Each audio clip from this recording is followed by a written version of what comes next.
Hello and welcome to CTN. To learn more, please visit ciotalknetwork.com. And today's topic is digital transformation during COVID-19 and beyond. So with the COVID-19 pandemic, businesses are dealing with a twofold challenge. We have a significant decline in sales performance, and we have challenges in getting people to work or bring the sales production or scaling the production is a challenge. So with that said, we are already in the midst in many cases in our digital transformation related initiatives in different stages and different flavors. And there have been issues with keeping the lights on. So should we just be hunkering down, stop those initiatives, or actually use them to get by in the environment that we are in, COVID-19 and beyond? That's what we want to discuss. Workers are remote. The collaboration with customers and partners has actually gone online for the most part. The way we used to analyze the markets, develop products, and serve customers, all of that is being fundamentally rethought, or people are resetting their thinking. But how are they doing it? What are they doing with their digital transformation efforts? To discuss that, I have with me Rajeev Ravindran. He's the Senior Vice President and Chief Information Officer with Ryder Systems. Hey, Rajeev, how are you? Hey, Sanjog, how are you? Good, good. Thanks. Honored to have you. Now, my first question is, let's talk the basics. The channels that we use to engage with customers, or the approaches we have been using traditionally to deliver customer experience, what changes do you see being made to them, or how are they shifting with COVID? Looked at some of the questions, and so I need to start a little further back. So when this COVID pandemic happened and we decided that everyone's going to work from home, it was immediate. And so we were fortunate enough, I don't know if it's fortunate, but we are in a state that's riddled with hurricanes. We've been prepared for this part of our natural business continuity program. We've looked at if a hurricane hits and there's damage to our headquarters and we can't come back in, what do we do? So we've been preparing for this, which includes everybody working from home, connecting to remote sites, giving access to applications. And also, fortunately, 3 months before this, we completely switched over to Teams from Skype. And we also increased the bandwidth. We made sure that we tested it, not knowing that we were going to do this. So within a week, everyone was up and running. There was nothing we had to do from an infrastructure standpoint. And as a result, the business, because headquarters is not, they're working from home, but we have 39,000 employees. And a lot of them are essential services, and they're out there doing the job as usual. So a lot of things haven't changed.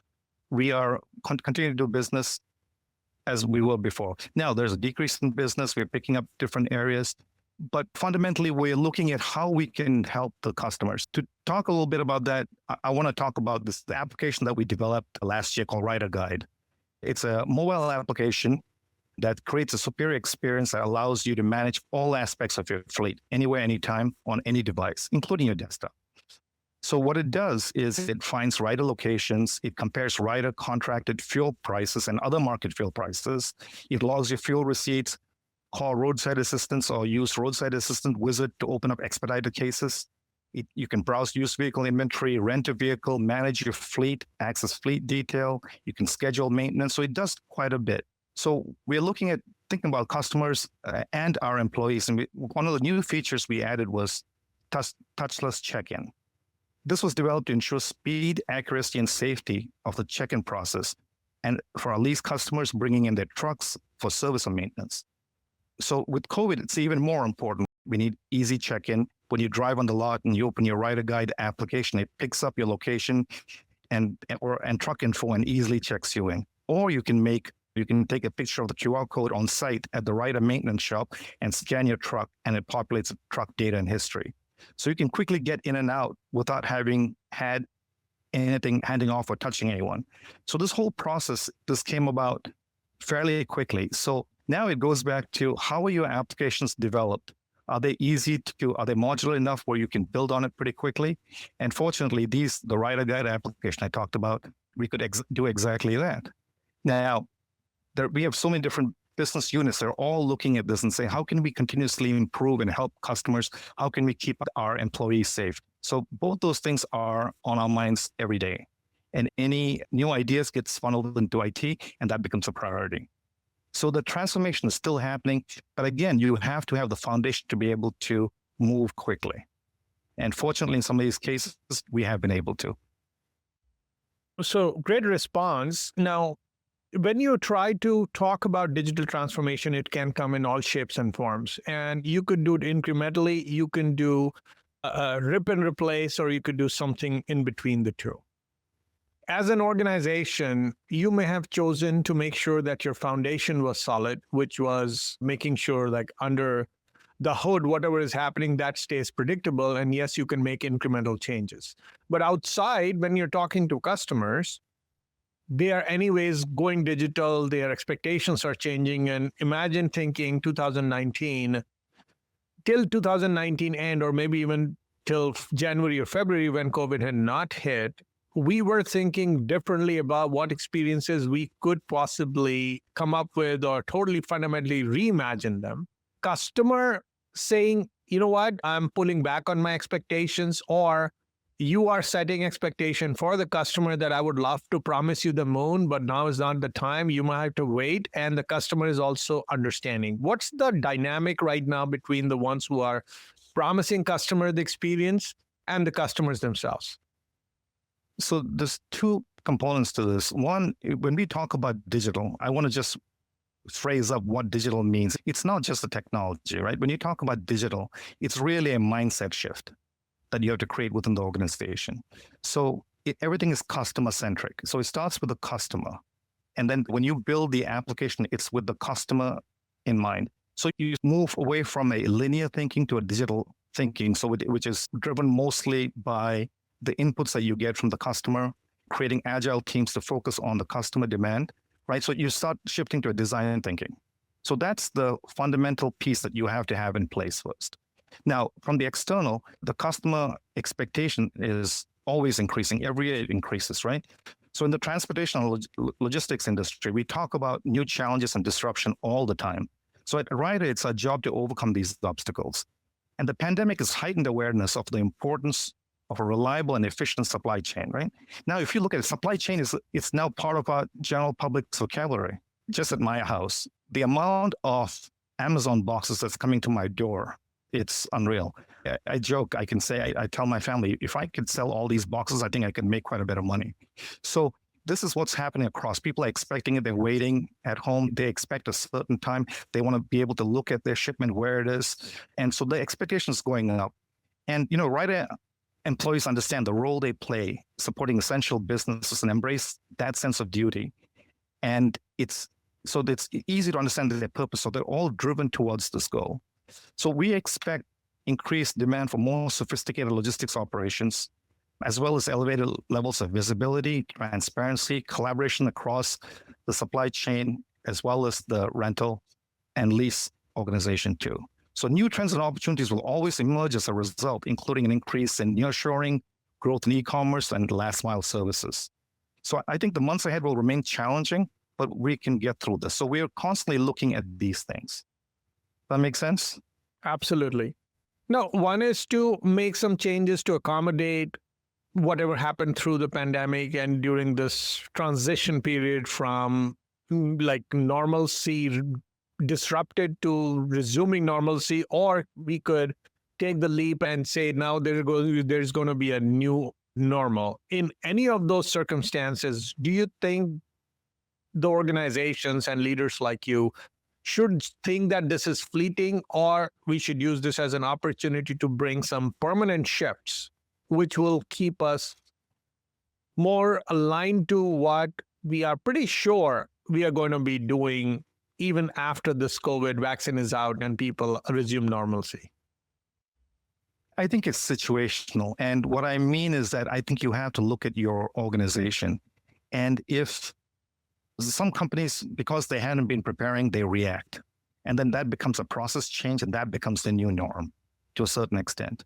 But if you've been doing some of these things, I'm not saying that we're perfect, right? There are things that we're all constantly improving. But if there are things that we've already set in place, the tweaks, there's always tweaks. The way that we work today is very different from how we would have 3 months ago. So I think it depends on looking ahead and looking exactly what you said, looking at the customer expectations. How is the industry changing? Where are the disruptors? And planning for that means that the way that you work, because if you look at IT talent, it's hard to get it in one location. So you have to spread out. If you look at managed service providers, they're not all sitting locally. They're spread out. If you look at your data centers, they're not local, right? They're usually spread out. So there's, from an IT perspective, there's some of this remote working has already been in place. How do we expand that? And the goal, again, is to be able to move quickly with the business or the environment. So I think the answer is, I think I see some bigger changes coming that we'll have to conform to. Because right now, I have no one on campus from an IT perspective. And things are working really well. In fact, it's running better. My productivity has gone up. System outages are much less, right? Which I wouldn't expect. Because we always believe, hey, everyone needs to be together. We need to see each other. There's more sense of urgency, but that hasn't been the case. It's been completely opposite. Now, based on what you just said, let's build upon this. Let's take a quick break, listeners. When we come back, let's talk about when the workers are going remote, as you said, in your case as well, people have gone remote. What would you change in the organizational structure and even our human resource policies or anything that you do to work with the workers, keeping them more engaged, more productive, more up to speed on what they need to know in terms of skills and talents and knowledge so that they can continue to deliver at par or better than before? Please stay tuned, listeners. We'll be right back and explore. Today, enterprise technology is both strategic and global. Each week on CTN CIO Talk Network, IT thought leaders from around the world share their experience with listeners as they discuss with Sanjog Aul how they are trimming costs and partnering with business to innovate and help IT become more competitive, better care for customers, and improve the corporate bottom line. If you want to keep up with IT thought leadership, listen to CTN CIO Talk Network with Sanjog Aul at CIOTalkNetwork.com.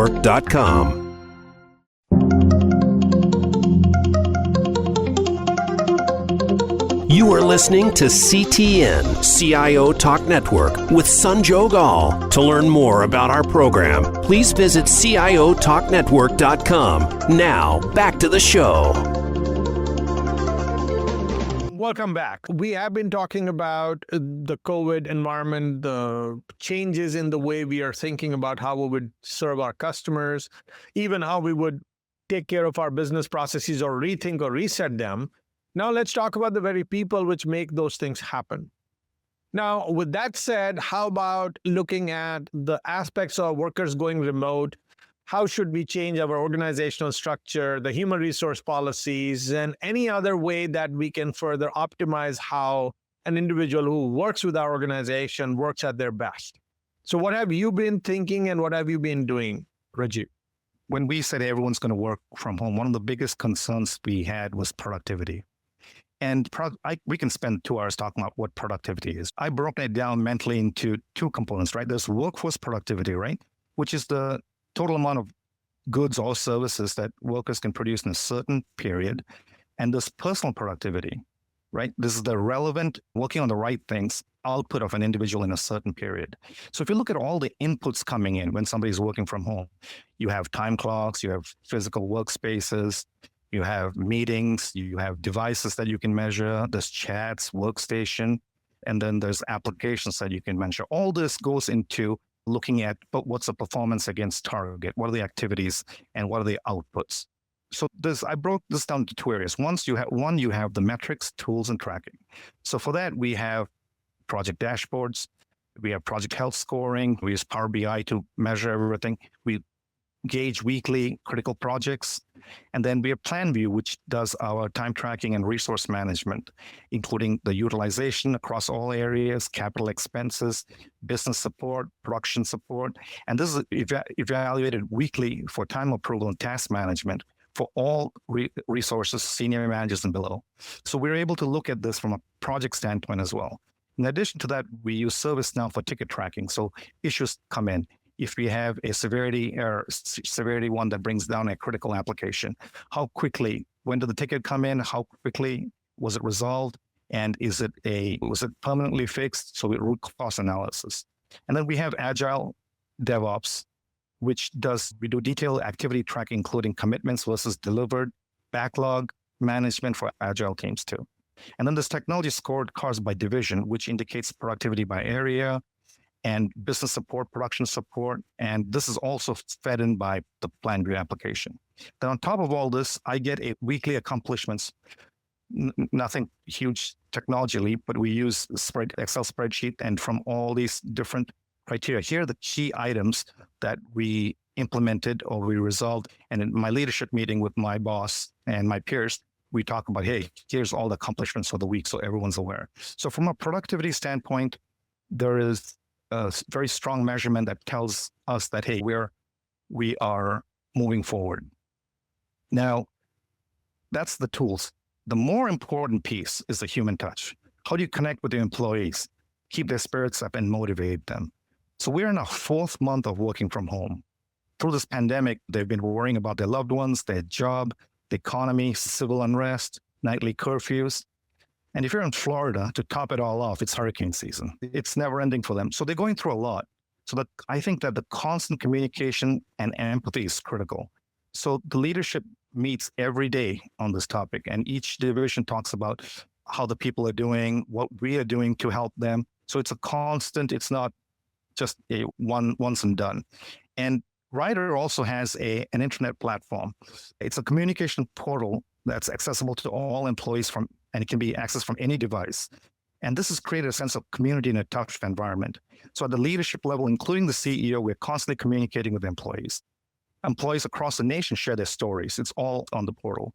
Customer segments thanking Ryder for the business continuity, tips and tricks for working from home, how to stay safe, and the list goes on. So they can use it from the iPhone, iPad. It's constantly updated. So that communication continues. And so from an IT perspective now, continuing this theme of communication, biweekly staff meetings and biweekly one-on-ones enabling touch points for the resources and the managers to raise any concerns. And it's not just work focused. The first question I always tell my leadership to ask is, how's the family doing? Is there anything that they need? Is there anything that we can do? So that's the lead-in questions that should happen. And then we have biweekly executive project reviews to cover critical topics and decision, daily stand-ups. It's stand-up in front of your screen, but daily stand-ups, sprints, retrospectives, and planning ceremonies all continue for agile teams. The business continuity meetings are held with IT leadership twice weekly. Monthly scorecard meetings focused on SLA metrics and essential services. And the IT leadership and the extended team, including HR and finance, meet twice a week. So all this is going on at the same time. Now, the biggest success that we will have is that we have a huge ERP application going live. The human resource part is going live in 2 weeks. And this is all done remotely for the past 3 weeks, including road shows. Everything was done using Teams. And the productivity and we're on time and are on time with the release. There's, knock on wood, there's no hiccups. And that's the amazing part. The biggest piece is the people. They're all committed. They know that they're part of essential services. And I cannot even begin to tell you how focused our people and how committed to Ryder they are. None of this could have happened without them. They're all in. Now, on the flip side of that, I feel that there's a lot of burnout, right? So typically in a day, when you leave work, you have half an hour, 45 minutes to drive home. That's your decompression time before you get home. And then you leave, typically, it doesn't always happen in IT, but you leave your work at your doorstep and you're with your family. Now, your home is your work environment. So from the time, for me, for example, I sit there at 8 o'clock in the morning, right, on my first call, and I go sometimes till 8, 9 at night. And fortunately, my kids peek in once in a while to see if I'm still alive, and they'll bring me lunch or dinner. Yeah, sometimes we go through that. So how do we stop ourselves from doing that and really have some time to decompress? That's a current challenge. So the productivity is up, but it's got to give somewhere. And I see that people are working extremely long hours. So again, we have to make sure that we're focused on that so that our people don't have burnout. So I would call you lucky as an individual and as an organization that people by design are driven. And yes, there could be sometimes people are scared. They don't know what's going to happen to the business or what's going to happen to their job. So those things could come up. But then coming from the trenches, have any ideas come from the people to help you help them get through this? Or is it only coming from the ivory tower? No, it's both ways. So we have very open dialogues. Even though we have a hierarchy in place, the way that I'm trying to drive the culture in IT is it's a flat organization. Anyone that has an idea can bring it to us, and either we'll say it's not a good idea, or it will say, yeah, I think this is a good idea, but let's put it off for later, or we implement it. So one of the applications that saved us to a certain extent, we have a fuel application. We do probably $1 billion in fuel. We fill not only Ryder trucks, but we have customer trucks to refill. And one of the employees came to me and said, "Hey, it's a legacy handheld system. It's running on Windows CE. We need to do something about it." So he laid out his plan, and this is an individual contributor that came to my office just to pass his idea and see if it made sense. And while he was talking about it, it really made sense. So I said, "Hey, let's look into it, and maybe we can build a prototype." So he and 2 other people went and built a prototype for over 3 months in their own time. This is what is being implemented right now across the whole country. And one of the strategies that I have is it should be device agnostic. Just anything that we do. When we talk about mobile, it should run on Android, it should be able to run on Apple, it should be run on desktop. And the application was built in such a way that you can use anything. So if a tablet breaks, we don't have to go back to a manufacturer to get that exact device. We can I joke, but we can go to Best Buy and buy the latest tablet, put MDM on it, and you're good to go. So that was an idea that started from a worker and was supported across the organization. So the other piece of this is we have great employees, but the leadership is very supportive. IT is an actual partner with the business. It's not an auto taker. So I think that helps as well. So ideas can usually move through the whole organization. Let's take a quick break, listeners. We'll be right back. And let's talk about the impact on our approach to handling our physical and IT infrastructure. Because we may have started building foundation. Maybe we would have gone to the cloud when talk about IT infrastructure. Maybe we built our big or small offices or campuses. But now we don't know whether people want to come back even though you open the doors, because they got a taste of it. And even companies are saying we don't want all people to come back because that could help them save money. It's easier to manage. People get work-life balance. We can get better retention and work-life balance given to all people, including the management. What is the type of change which organizations should be thinking of in terms of the physical and IT infrastructure now and post-pandemic, which will become the foundation and which will serve as a good foundation for going digital fully? Please stay tuned. We'll be right back. Today, enterprise technology is both strategic and global. Each week on CTN CIO Talk Network, IT thought leaders from around the world share their experience with listeners as they discuss with Sanjog Aul how they are trimming costs and partnering with business to innovate and help IT become more competitive, better care for customers, and improve the corporate bottom line. If you want to keep up with IT thought leadership, listen to CTN CIO Talk Network with Sanjog Aul at CIOTalkNetwork.com.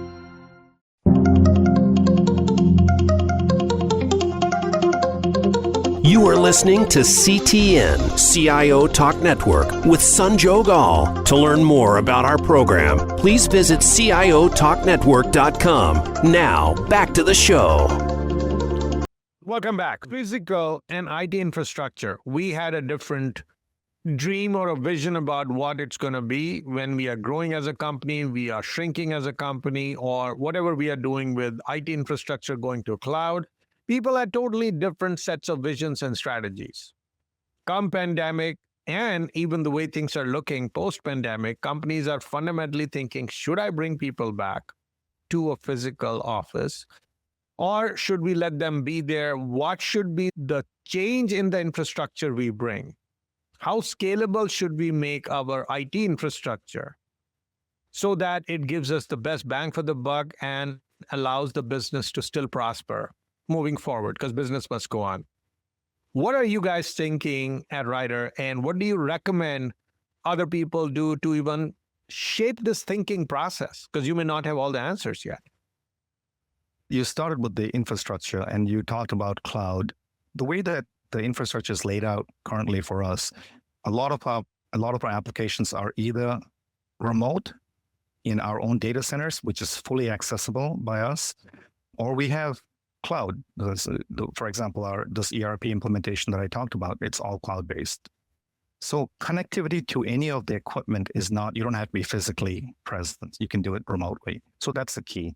So the ebbing and flowing of that, it really depends on your company, right? And how much infrastructure you have. But even if you have it on premise, the question is really about accessibility.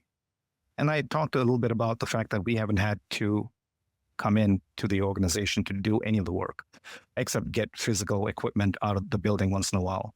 It's rare. So the infrastructure is there. And that was part of the planning that we talked about for disaster recovery and business continuity. So that was in place. So we're fortunate that way. And then the second piece is the communication. Are you able to communicate with each other? And Teams has been invaluable in that. In addition to Teams, people use texting, email, all that is still in effect. So that's the infrastructure side. So the people coming back to work, that's for Ryder, as I mentioned before, we have over 39,000 people and a small percentage is in the office. The primary concern for Ryder is the safety of its people. And the remote sites, they have to be, because they are essential services, they do have to be out in public.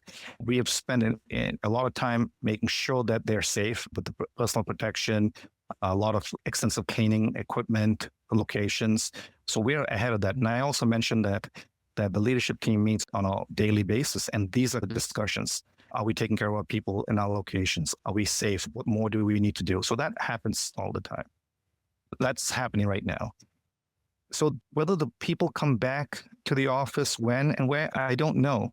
Right now, everything is functioning well. Ryder, like I said, safety is the most important thing for our people. So we're waiting and watching and seeing how the environment changes. And we'll make our decision then. But this is a constant discussion at our table as well. Talking to people, we've done surveys for all the IT people, and the general consensus is, some of them do want to come back to work, mostly because of the environment they have. They may have a small apartment or a house and they have kids and the noise level may be intrusive. So they've said, hey, they raised their hands and hey, we'd like to come back. Majority of them are happy where they are. They've adjusted very quickly. And I think people have adjusted because we've always had work from home. And the telecommuting is a little different, I think, than what we're going through because everyone is remote. So there's a different paradigm here. So you can't really compare the typical work from home where majority of the people are still in the office to this. We're all in it together. And I think because we're all in it together, there's different norms being created across people. So there's a certain level of expectation. And part of that expectation also may be leading to the overwork piece I talked about before too. I'm not sure. But for us, we know what we want to do in terms of how we serve the business. But as far as our people are concerned, we are very cautious. We've already redesigned the building to be touchless. We've looked at plans for how we bring them back if we need to, or only essential people, and then where their placement would be, how they would sit, how many people in a conference room.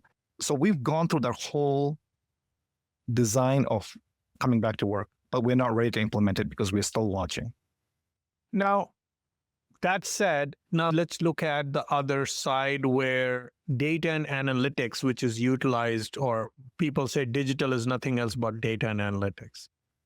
So when you look at that as a function, I'm sure you were in the regular world measuring quite a few things to see how your operations is going. You might be measuring how the customer is engaging, etc.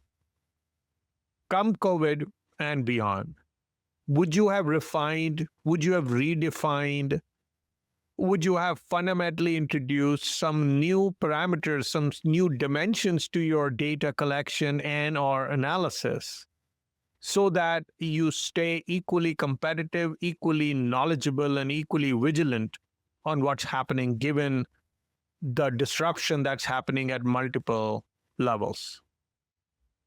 Yeah, going back to that whole digital example I gave you. So supply chain has an application that their data scientists have built that maps out the whole US, and it looks at where the pandemic is prevalent and where our shops are located. And is it close to an epicenter of an outbreak? Do we spend, and how are the customers reacting in that area? So this analytics being built, and that's why I said everyone's looking at their applications and their business saying, how can we constantly update it?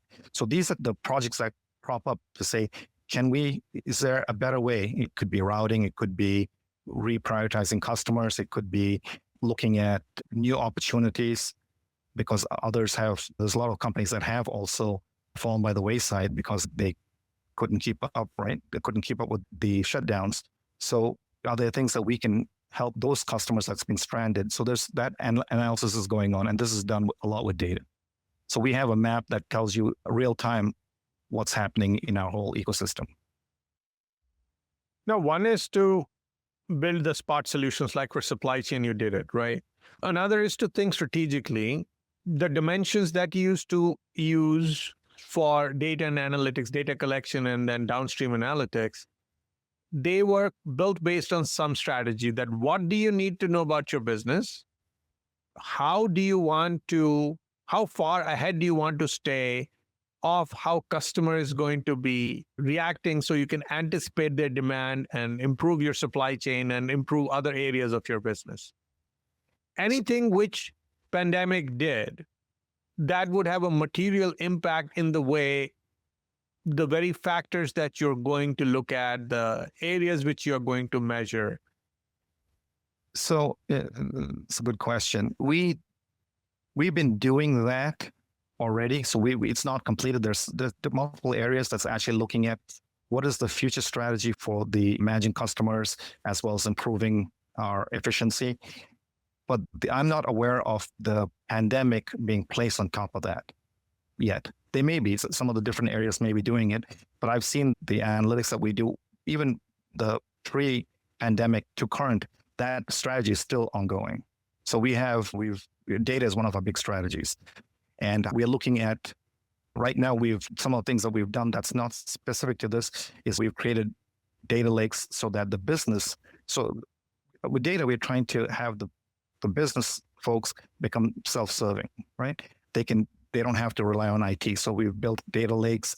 We are implementing multiple data lakes now. We started with one, and there was a lot of excitement over it from the business because they can slice and dice data as they want to. So we're gonna continue doing that. But I don't think that we've placed the pandemic piece on it specifically in relation to the data analytics or AI yet. Okay, so it's a work in progress. It's something which may be happening somewhere within the organization. Or have you seen the management and your other leaders talking among themselves to see what material impact would it have in the way you want to run your business? Because data and analytics is not just a cool function. It is supposed to be the very driver on how do you carry out every function within the organization, isn't it? Yes, it is. And the data strategy is part of the enterprise it's part of Ryder's strategy as well. And it's about delivering the right data at the right time so that we can make business decisions. That's the key piece of it.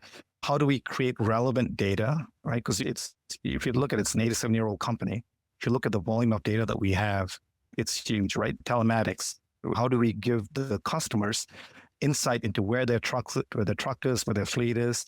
And if you look at the Ryder Guide application I talked about, we've started down that path. So data is always the forefront of discussions. And from a management standpoint, they believe in data. It's critical to the success of the business. The only thing I was saying before was that I haven't seen apart from the applications that's built around helping us through the pandemic's effect on analytics, that's the only piece that I haven't seen. But you're right. It's a constant communication regarding data and how it's going to how it's going to help the business. Let's take a quick break, listeners. When we come back, let's talk about this function, which is enterprise performance management. You look at operations, you look at different ways your money goes in and out, or people work in certain ways to make it more productive. So basically like a dashboard you would have created for your organization, not just a tool we're talking about this whole enterprise performance management function. Should we measure an organization differently today and post-COVID? Should we reduce our expectations or change our benchmarks and accordingly relay that to the outside world that this is how we will operate? What are we doing in that area? How you should go about checking and resetting your measures, your benchmarks for enterprise performance management? Let's explore when we come back. Please stay tuned. Today, enterprise technology is both strategic and global. Each week on CTN CIO Talk Network, IT thought leaders from around the world share their experience with listeners as they discuss with Sanjog Aul how they are trimming costs and partnering with business to innovate and help IT become more competitive, better care for customers, and improve the corporate bottom line. If you want to keep up with IT thought leadership, listen to CTN CIO Talk Network with Sanjog Aul at CIOTalkNetwork.com.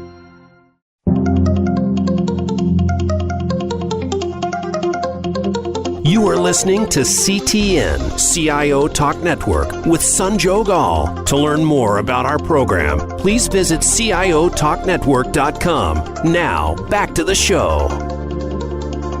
Welcome back. Rajeev, when we talk about the enterprise performance management, which means that we may have at some point, and I'm sure even just say in February, if you were to look back and say, how do I measure where we are?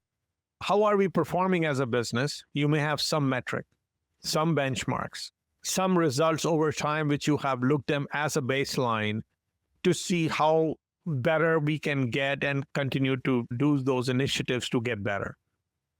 Come COVID, and given it could have a long tail impact on the business, is it fair for anyone to place the same exact expectation on the business? And if not, in what all ways can we start rethinking this whole enterprise performance management function, especially keeping in mind that you're trying to go digital, you're trying to tackle COVID and the benchmarks and metrics that you're supposed to have? While they will change, but they should not become unrealistic. I'm not speaking about Ryder to answer this question, but I was just wondering. So I understand the question. So a lot of businesses have lost revenue. So I would assume that they're all trying to make up that gap. And in order to make up that gap, the workload has to be the same or more. Wouldn't that be the case?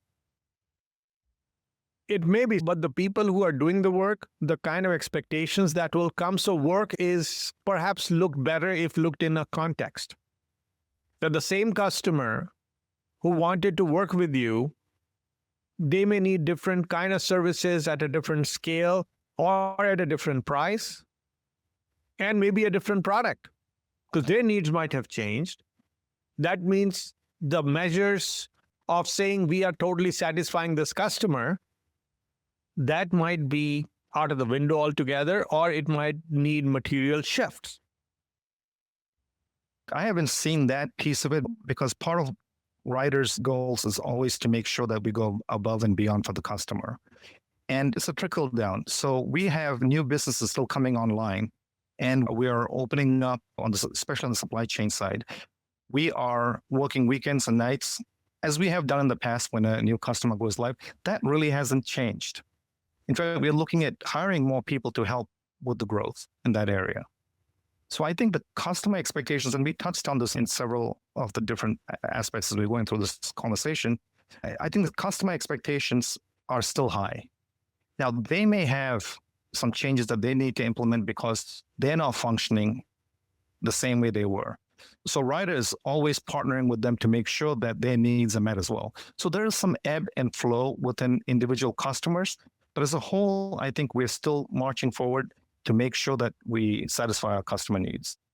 Because typically it's a trickle down, as I said before. I don't see that ebbing that much from the IT perspective. We are still all hands on deck for many of the implementations. Does that make sense? No, absolutely. So that's your point of view because you've not seen that much change, and which is fine. So because we have like you coming from Ryder and you're running business in a certain way, this question was posed for the simple reason that life is not same and work is not same. Business expectations, customer expectations, partner expectations are not same. So what changed? And if it changed materially, what are we doing or what should companies be doing to tackle it? So the two areas that I've seen material changes, one is in security, in our information security area. That is one area we've had to ramp up because we've seen a 300% increase in attacks. So those folks, again, they were working around the clock. We've had to augment that team with more people just so that we can manage the volume. Fortunately, we had all the checks and balances in place to prevent some of the intrusions. Now, this also goes back to our initial conversation about working from home. I do see that increase in work because the productivity has gone up. The productivity is going up, people are spending more time without breaks. And so that's where I see the impact on how we need to change it. And I don't have an answer to that yet. Because on one hand, we're closing the gap on the revenue. At the same time, the people they can't continuously work this way. Think about it, we have a major ERP implementation, which even on a good day is hard. And so now we are implementing the HCM in 2 weeks, and then we're doing finance in January 2021. So it's another 6 months of all hands on deck because it's a big project. So if you look at the workload that we're managing, it's huge. So from an IT perspective, I don't think it's slowed down. If anything, it's increasing. All right, so let's talk about leadership and culture. You did touch culture for a little bit. Let's focus on leadership. So if this was my last question and you had to give your advice to people that you're running digital transformation initiatives, you had been running it or starting now, depending on what stage you are at. You have COVID hit you, and it's not gone away anywhere yet. It's got still whatever long tail cycle that's left. What changes in leadership style would you bring so that people step up, they join hands, they come together with a collective mindset and work towards helping the company grow in the process, they also prosper? What would it take? What a leadership style would make all that happen? Yes, this is something that, and I think it's close to my heart, and I think it's very important. And when we talked about productivity, one of the things that I talked about was the human touch. So I think leaders should immerse themselves in emotional intelligence at this point because of the pressures that the people have on them, right? I talked about everything from worrying about their loved ones to the job, economy, civil unrest. So this is all weighing on them. So the first part of leadership is really empathizing with them and really understanding where they are and how you as an individual, as a leader, can help them. You may not be able to do anything based on their predicament, but just having someone to listen to and understand, calling people out and saying, hey, I know you worked on this for 3 days straight. I really appreciate it. Thank you. If you can give them a spot bonus, just say, hey, thank you for everything that you've been doing. I think it goes a long way.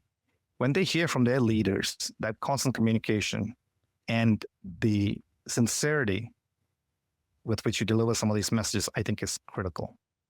Staying close to them, people understanding that we're not in this alone because they're isolated. They don't see their peers. All they see is the other faces on the screen. And it is that you over-communicate in these cases. Over-communicate and the meeting their needs with, especially work, clearing their roadblocks. I think all this is critical. So the emotional intelligence piece, so actively listening. So we got a minute left, Rajeev, so we will have to wrap it up. But yeah. So I would say, think about the people first. And if you do, and you put them in the forefront, they will do anything and everything for you. That's the bottom line. On behalf of the show and our listeners, thank you, Rajeev, for sharing your thoughts and about the organizations that need to continue their operations and optimize their digital transformation efforts during COVID-19 and beyond. So thank you so much. Thank you. I appreciate taking the time to do this. And listeners, hope you enjoyed. Hope you got some nuggets out of it. Please like us on Facebook, search for CTN, and be sure to follow us Twitter and LinkedIn group. Thank you again for listening to CTN. This is Sanjog Aul, your talk show host. Till next week, take care and God bless.